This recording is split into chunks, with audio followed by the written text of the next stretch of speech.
Bonsoir, chers téléspectateurs. Nous sommes ravis de vous annoncer dans ce journal que les camions transportant les vivres sont arrivés à Niamey aujourd'hui en toute sécurité grâce à l'engagement de l'armée nigérienne et celle du Burkina Faso. Cette instruction du Conseil national pour la sauvegarde de la patrie CNSP va certainement faire face aux sanctions de la CEDEAO à l'encontre de notre pays, le Niger. Le reportage est signé Balima Brema et Lukoga.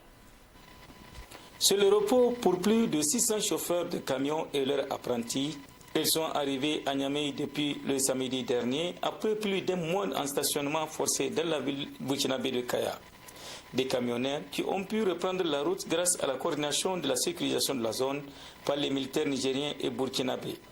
La route Kaya-Dori, en territoire burkinabé, tout comme Tera Niamey, sont situés dans la zone des 3 frontières où les terroristes ont brûlé il y a quelques mois plusieurs camions. Pour ces camionneurs, c'est la délivrance.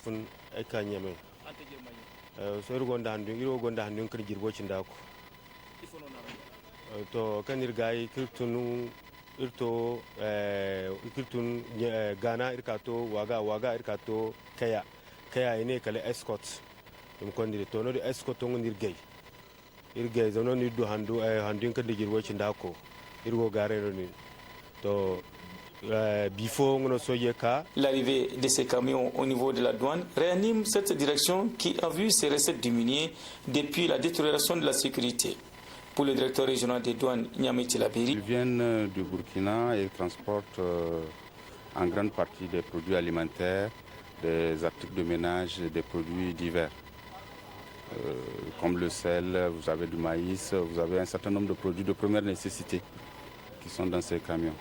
Nous avons eu un long moment où nous n'avons pas de camions qui viennent par le corridor du Burkina, mais avec l'opération de sécurisation du corridor qui a été effectuée conjointement par les armées du Burkina et du Niger, nous avons eu ce premier flux et nous espérons d'autres dans les jours à venir.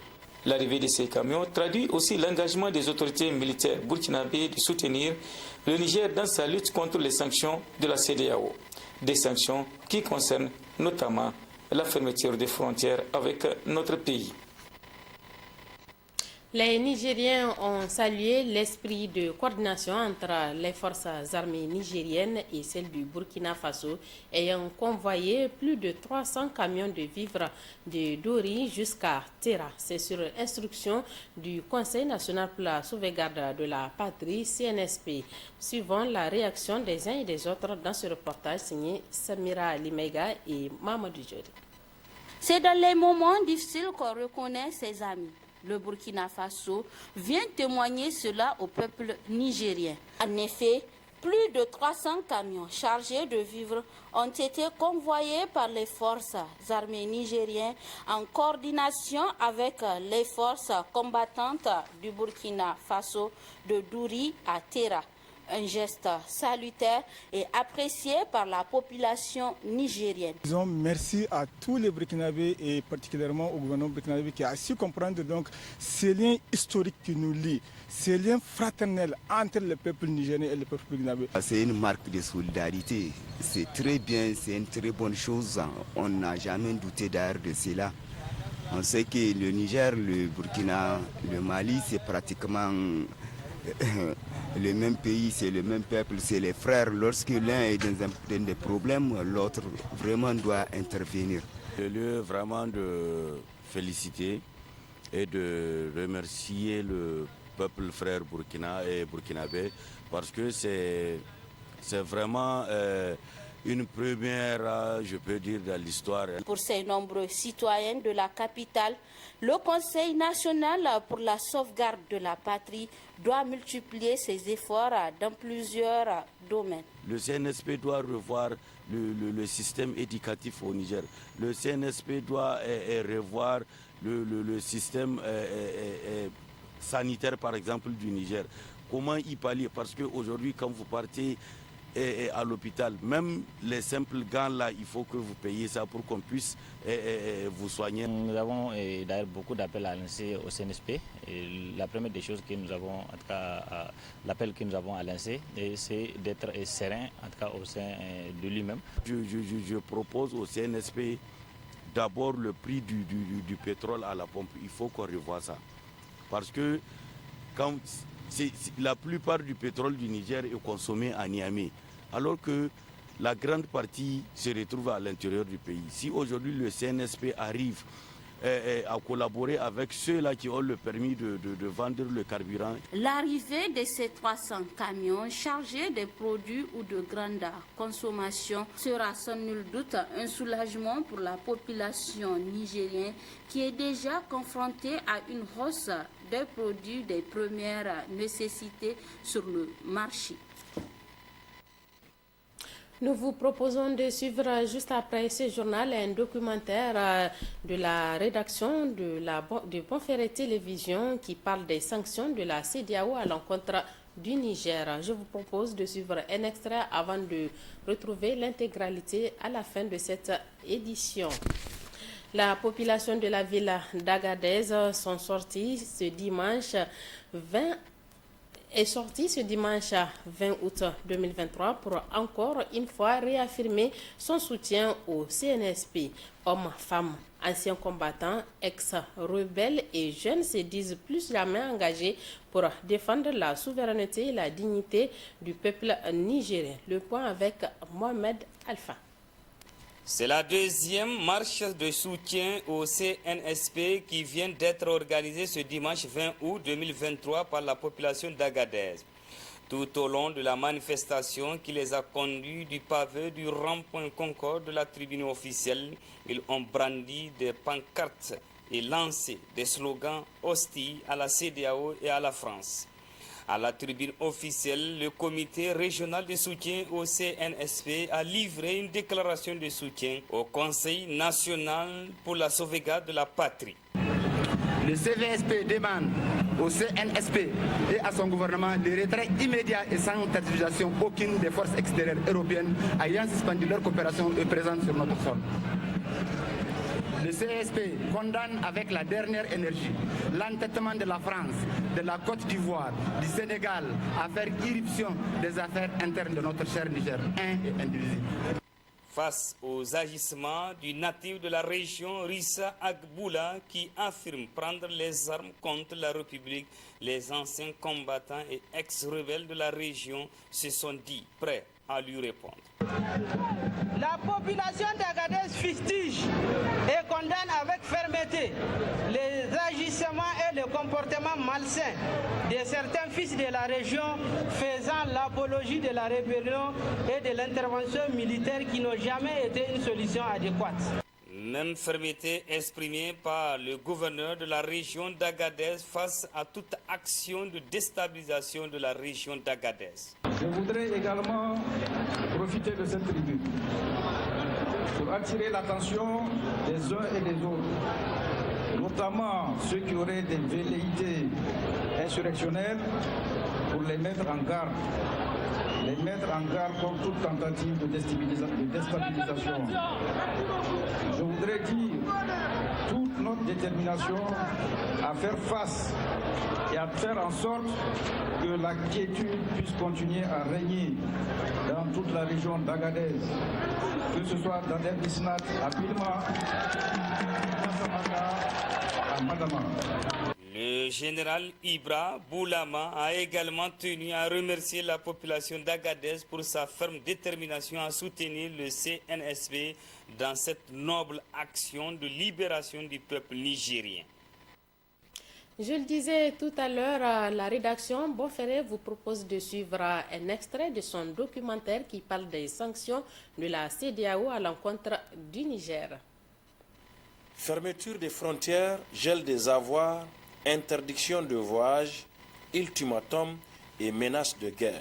C'est la panoplie non exhaustive des sanctions et des restrictions sauvages et arbitraires que la CEDEAO a pris à l'encontre du Niger après le coup d'État ayant déchu Bazoum Mohamed le 26 juillet 2023.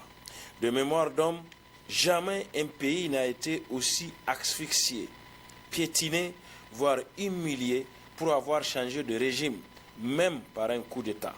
Pour parler comme le philosophe Emmanuel Kant, dans l'attitude de la CEDEAO, il y a un scandale et une misère. Le scandale, c'est que toutes ces décisions n'ont aucune base légale. Aucun texte communautaire de 1975 à ce jour n'autorise, fût-elle la conférence des chefs d'État, à prendre de telles mesures. Nous sommes partisans de l'état de droit. L'état de droit prévoit quelque chose de très précis. Ici, il s'agit de l'appliquer.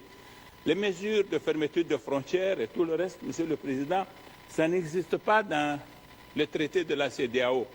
Voilà pourquoi nous, Niger, nous n'avons pas préconisé cela.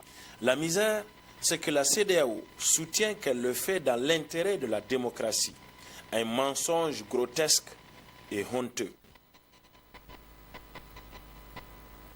D'Agadez, après sa prise de service, le nouveau locataire du gouvernorat de la dite région, le général de brigade Ibra Boulama, a rencontré les acteurs de la société civile de l'Aïr. Il s'agit pour eux de discuter et débattre sur les pistes des solutions pour le chronogramme. Le reportage est signé Aïchatou Mahamadou.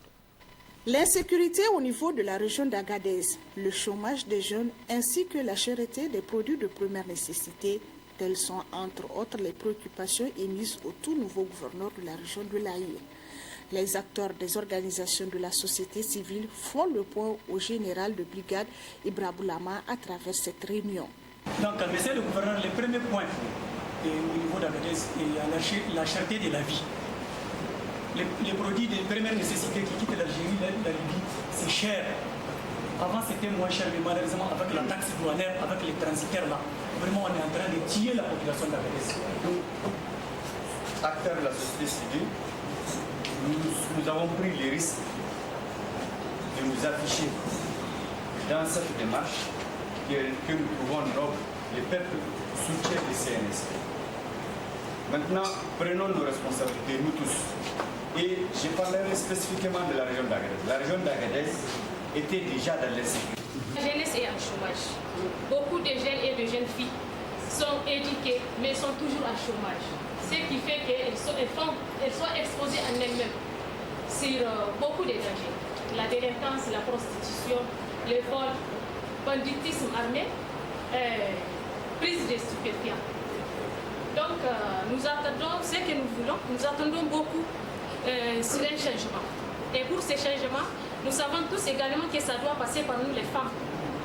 Monsieur le gouverneur, nous voulons assez qu'on s'implique sur toutes les décisions. Attentif, le gouverneur promet de porter un œil regardant à tous ces doléances et interpelle par la même occasion les opérateurs économiques de la localité à un sursaut patriotique. L'objectif à atteindre, bien sûr, c'est que la région puisse bénéficier d'une paix et d'une quiétude au niveau de l'ensemble de la région. Particulièrement à l'endroit des commerçants, nous allons leur demander de faire quand même preuve d'un esprit de patriotisme, compte tenu de la situation présentement difficile que nous traversons avec la fermeture des différentes frontières. Après 2 heures d'horloge d'échange entre acteurs de la société civile et gouverneurs, l'autorité envisage d'apporter un changement sur tous ces points ayant fait l'objet d'échanges. Un changement qui nécessite la collaboration de tout un chacun, a indiqué le général de brigade Boulama Ibra. Dans son message à la nation de ce samedi 19 août 2023, le président du Conseil national pour la sauvegarde de la patrie, chef de l'État, a annoncé la convocation dans les jours à venir d'un dialogue national inclusif qui déterminera les directives de la transition qui ne dépassera guère 3 ans, selon le général Abdraman Tchani. Cette annonce est diversement appréciée par les organisations féminines, les acteurs politiques et les syndicalistes. Abdelaziz Mahamadou et Rabi Labo pour le reportage. La convocation d'un dialogue inclusif pour déterminer les directives de la transition annoncée par le président du CNSP est bien accueillie par les organisations féminines. Si on dit des associations féminines, eh bien, même les associations politiques vont devoir participer. Ce n'est pas une mauvaise chose, mais il faudrait peut-être que le choix vraiment soit bien fait et que les femmes prennent conscience de l'importance de la chose pour savoir qui déléguer à ces assises-là. Même son de cloche du côté des partis politiques qui estiment que la durée de ce dialogue est acceptable, mais le contenu doit refléter le quotidien nigérien. Je crois que c'est, à mon avis, c'est en 4 phases. Le diagnostic, ce qu'il faut en face pour régler les problèmes posés, les moyens d'accompagnement et le chronogramme. Je pense qu'en 2 semaines, on n'a pas besoin de 30 jours. Parce que tout urge, nous sommes harcelés de partout, mais il faut tout révisiter. La Constitution, il faut revoir le socle constitutionnel, il faut revoir la charte des partis politiques, parce que le désordre qu'on a créé depuis la conférence à maintenant, c'est inacceptable. Pour les travailleurs nigériens, seul le peuple peut décider désormais de la conduite de ses intérêts. Ils invitent le CNSP à se focaliser sur les conclusions du dit forum. Parce que tous les chapelets des institutions qui verront le jour après les conclusions de ce forum national inclusif.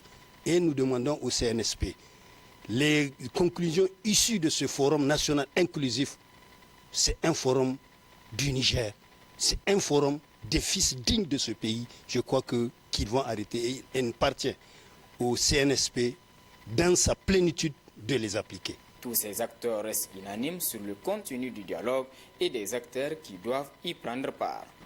Mais qui ne donnent pas déjà une idée de combien de temps la transition va durer. Parce que nous, si ça dépend que de nous, la transition, elle peut durer 5 ans, 10 ans, si elle marche bien. Parce que si on dit 3 ans, tout de suite, les gens ne vont plus penser à travailler. Honnêtement, ils vont se retourner vers les partis politiques. Et maintenant, chacun fait ses calculs, comment il va arriver au pouvoir. Même l'organisation administrative du pays, il faut la revoir. Aujourd'hui, j'ai entendu qu'une note du ministère de l'Intérieur dit que les maires seront maintenus. Non. Et c'est le même système, c'est la 7e République. Ils sont issus des élections organisées par la 7e République. Comment on peut les maintenir? On ne peut pas. Il faut les mettre, les partis, les Nigériens sur le même pied d'égalité. On dissout tout, on rebelote. Il a dit qu'en tous les cas, qu'il n'excédera pas 3 ans. Maintenant, la volonté appartient au peuple. C'est le peuple qui peut décider. Vu tous les mots que ce Niger qui assaillent ce Niger, il se pourrait, peut-être que ça ne va pas à peine 3 ans, peut-être que ça peut décaler de 3 ans. À retenir aussi que le CNSP, par la voix de son président, affirme adhérer au principe du libre choix du gouvernement par le peuple et pour que le peuple puisse choisir ses dirigeants dans la transparence. Pour se faire, une transition de plusieurs années serait la bienvenue, ont conclu ces acteurs interrogés. Place à présent au documentaire de la rédaction de Bonferré Télévision de plus d'une dizaine de minutes qui évoque l'attitude de la CEDEAO et la relation entre le Niger et la France. Juste après, vous suivrez la rediffusion de votre émission hebdomadaire Presse Plus. Bonne réception et bonne soirée à tous. Fermeture des frontières, gel des avoirs, interdiction de voyage, ultimatum et menaces de guerre. C'est la panoplie non exhaustive des sanctions et des restrictions sauvages et arbitraires que la CEDEAO a pris à l'encontre du Niger après le coup d'État ayant déchu Bazoum Mohamed le 26 juillet 2023. De mémoire d'homme, jamais un pays n'a été aussi asphyxié, piétiné, voire humilié pour avoir changé de régime, même par un coup d'État. Pour parler comme le philosophe Emmanuel Kant, dans l'attitude de la CEDEAO, il y a un scandale et une misère. Le scandale, c'est que toutes ces décisions n'ont aucune base légale.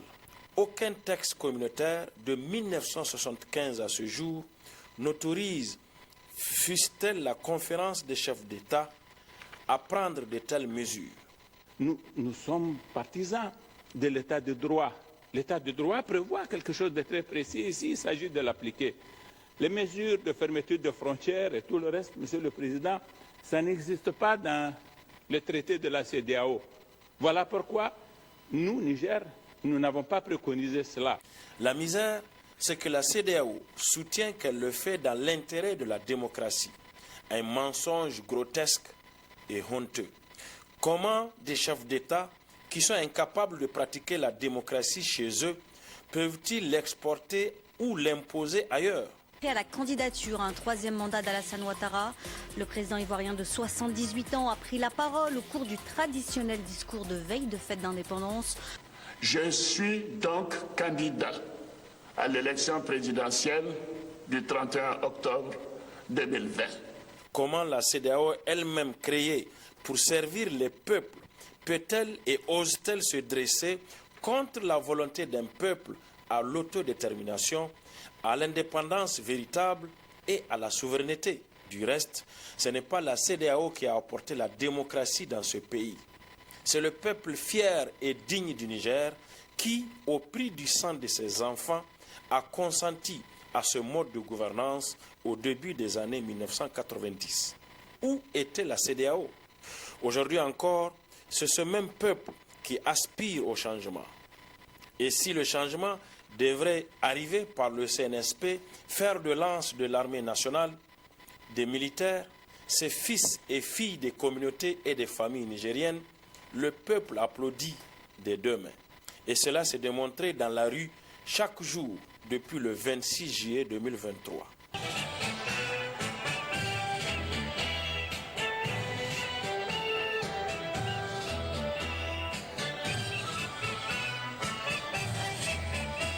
Les autorités déchues elles-mêmes n'en pensaient pas moins il y a quelques années quand ils étaient dans le camp du peuple.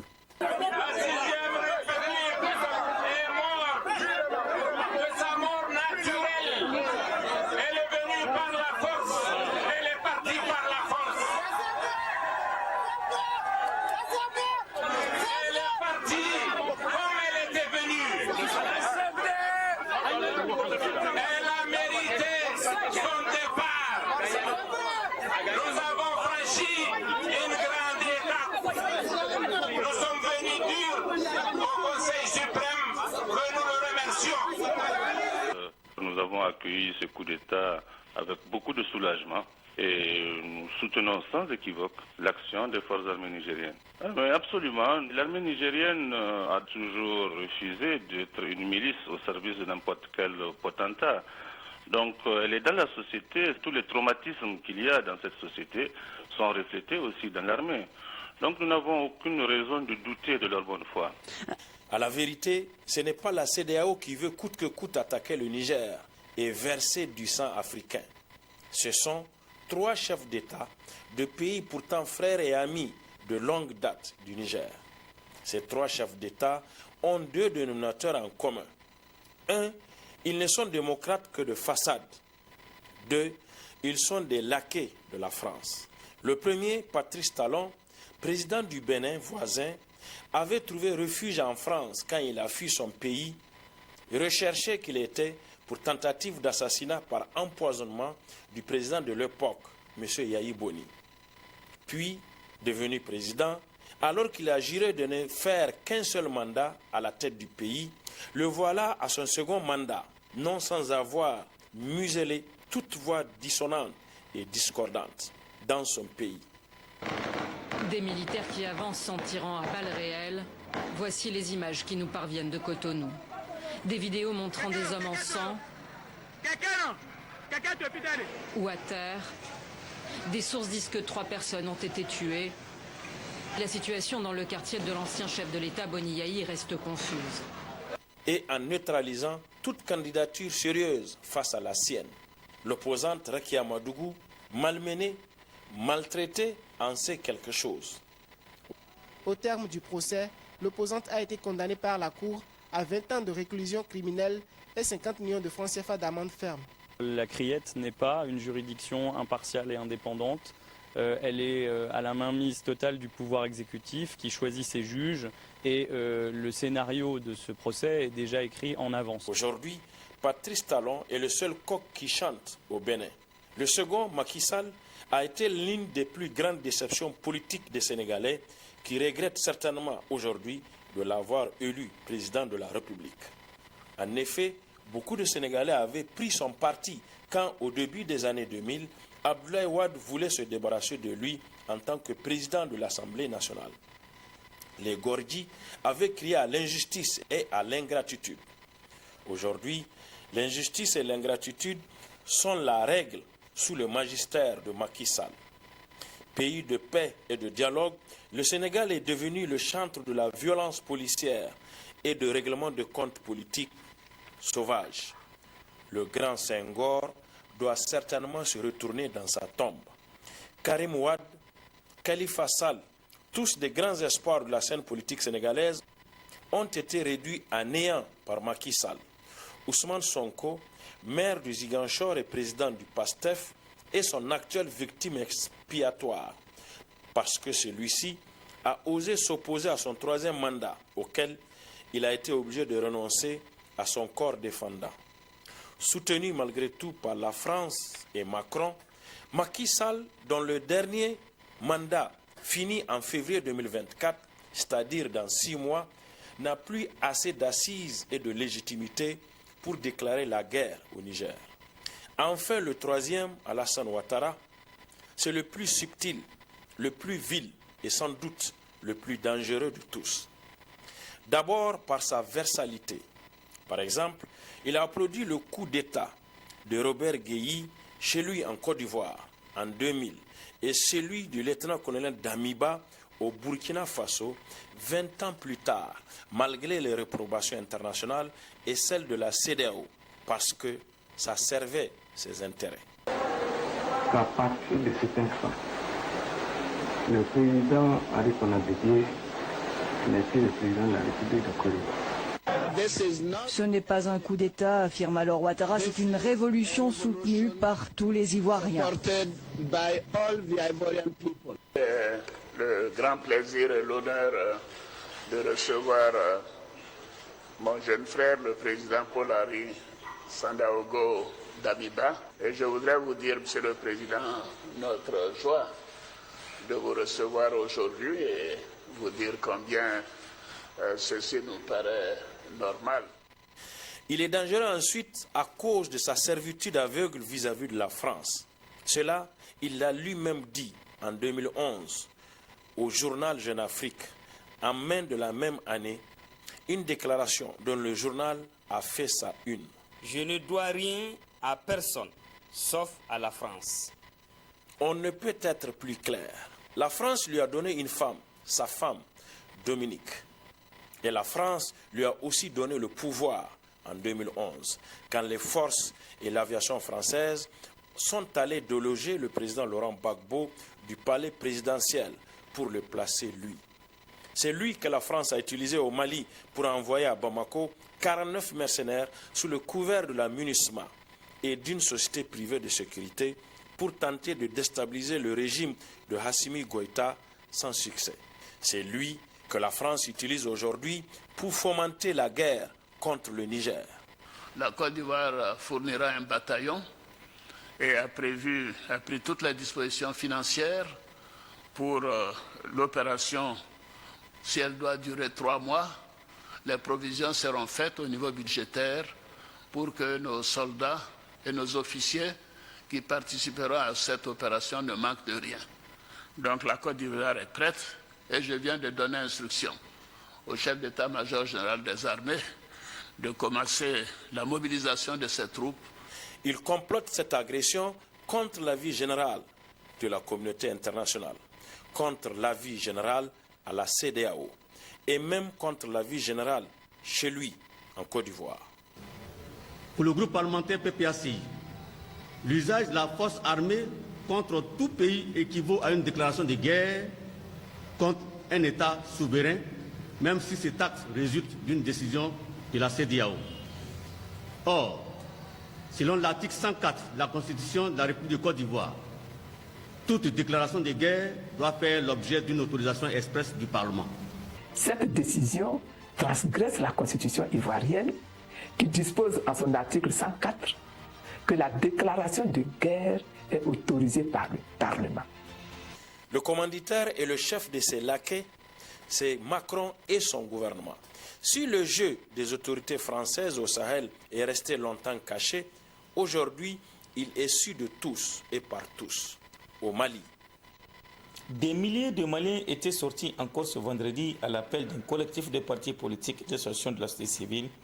La manifestation de ce vendredi, tout comme celle du 5 juin dernier, avait un seul objectif qui exprime l'exaspération des milliers de Maliens face à la crise sécuritaire qui sévit dans le nord du pays. Au Burkina Faso, à Ouagadougou, plusieurs centaines de personnes ont manifesté vendredi 20 janvier contre la présence française et ont notamment réclamé le départ de l'ambassadeur de France au Burkina Faso, Luc Alade. Ces manifestants revendiquent également la fermeture de la base de l'armée française à Camboissin, en périphérie nord de la capitale. Et aujourd'hui, au Niger.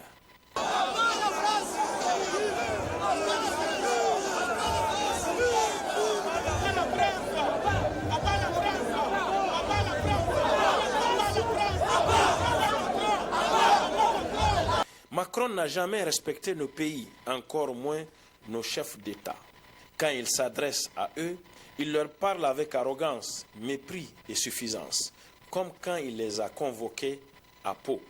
J'attends d'eux qu'ils clarifient et formalisent leurs demandes à l'égard de la France et de la communauté internationale. Souhaitent-ils notre présence? Ont-ils besoin de nous? Je veux des réponses claires et assumées sur ces questions. Je ne peux ni ne veux avoir des soldats français sur quelque sol du Sahel que ce soit, alors même que l'ambiguïté persiste à l'égard de mouvements anti-français. S'il n'a pu faire la guerre au Mali avant-hier, ni au Burkina Faso hier, aujourd'hui, c'est au Niger qu'il veut la faire pour, soi-disant, restaurer la démocratie interrompue. Mais en réalité, l'objectif et le dessein sont tout autres. Oui, Macron et son gouvernement n'en ont cure de l'ordre constitutionnel et de la démocratie. En effet, si c'était cela la préoccupation de Macron, pourquoi a-t-il cautionné un troisième mandat de Alassane Ouattara alors que la constitution ivoirienne l'interdisait? Pour maintenir la paix en République de la Côte d'Ivoire, je salue cette décision historique du président Alassane Ouattara de se présenter aux élections du 31 octobre 2020.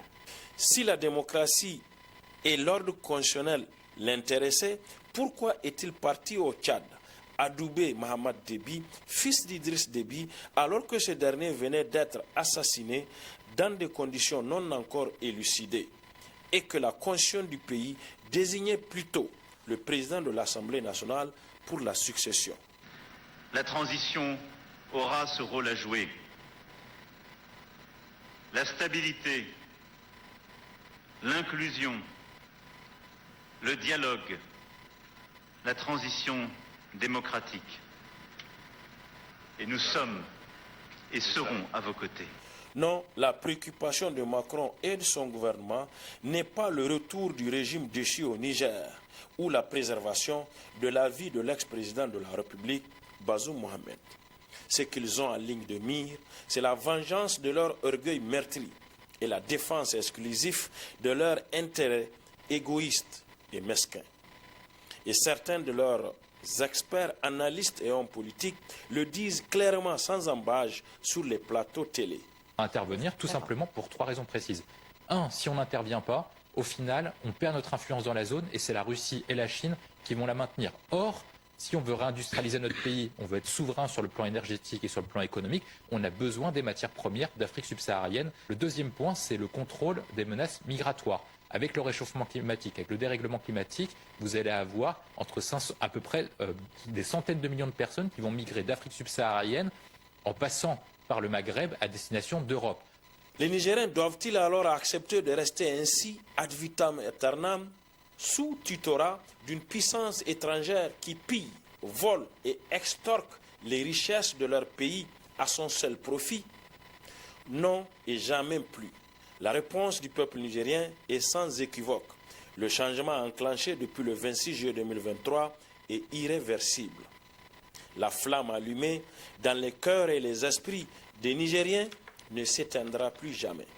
L'espoir né de l'action du CNSP est désormais la sève nourricière de l'engagement et de la détermination du peuple nigérien à se frayer sa propre voie, côte à côte avec ses amis véritables et alliés, ceux qui acceptent de cheminer ensemble vers le même destin de peuple libre, fier, indépendant et souverain.